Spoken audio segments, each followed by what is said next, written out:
நாம் இந்த வீடியோவில் என்ன பார்க்க போகிறோம் அப்படின்னா, முழுக்க அலகு 2. அலகு 2ல் என்ன சார் அப்படின்னு பார்த்தோம்னா, மனித வளர்ச்சியும் முன்னேற்றமும். மனித வளர்ச்சி என்பது என்ன, அதனுடைய தாக்கம்.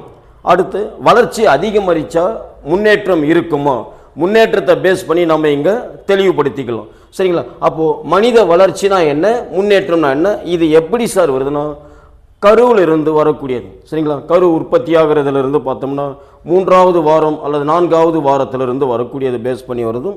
குழந்தை பிறப்பு வரைக்கும் நம்ம இங்கே டெப்த்தாக பார்க்க போகிறோம். ஸோ இதில் பார்த்தோம்னா வளர்ச்சி அப்படின்னா அதோடைய வேறு பெயர் உருப்பெருக்கம்.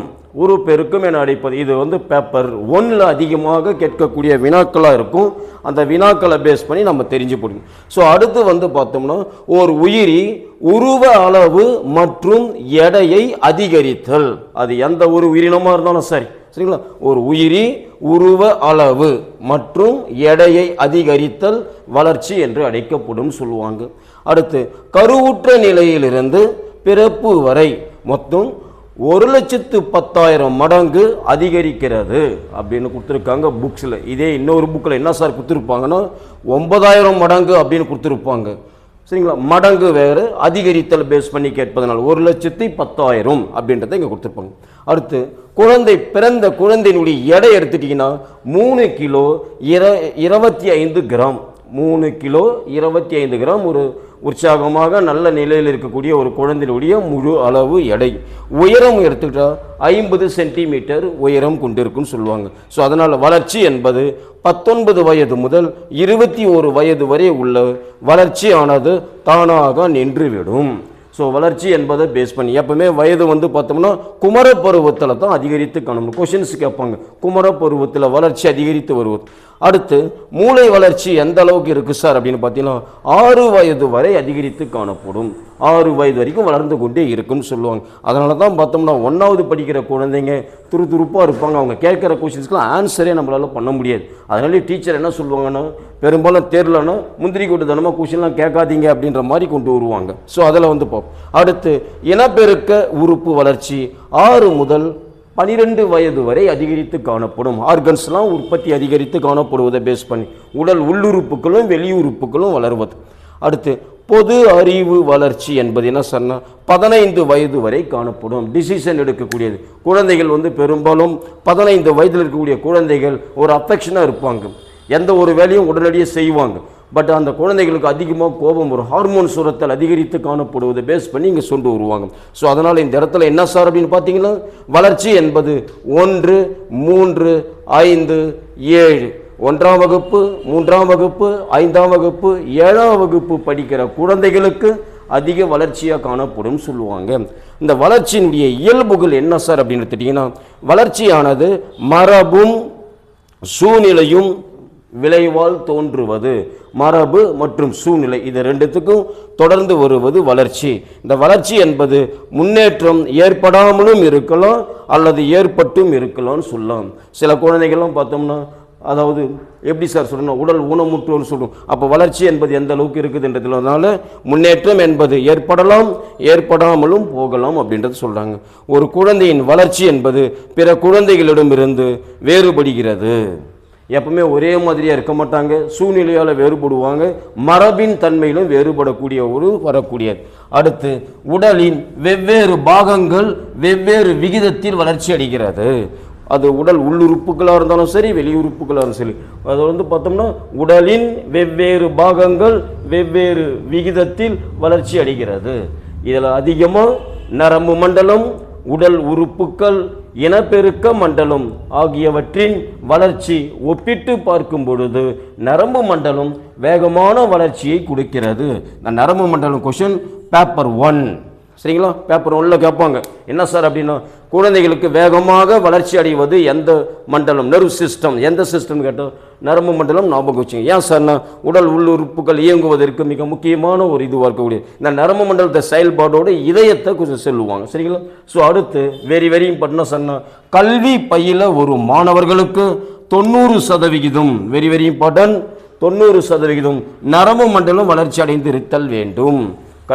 கல்வி பயில வரக்கூடிய மாணவர்களுக்கு. அடுத்து உடல் உறுப்பு 40% வளர்ச்சி அடைந்திருக்க வேண்டும்.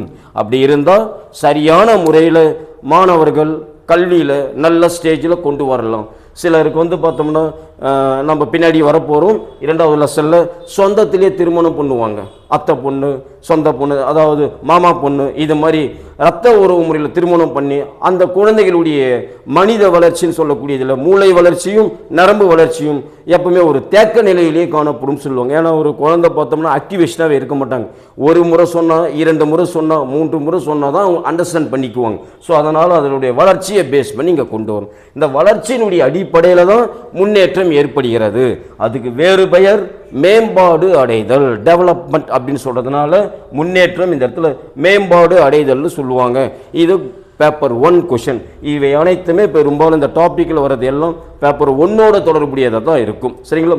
அடுத்து முன்னேற்றம் என்பது தொடர்ச்சியாக ஏற்படும் மாற்றங்கள் என கூறியவர் ஹர்லாக்.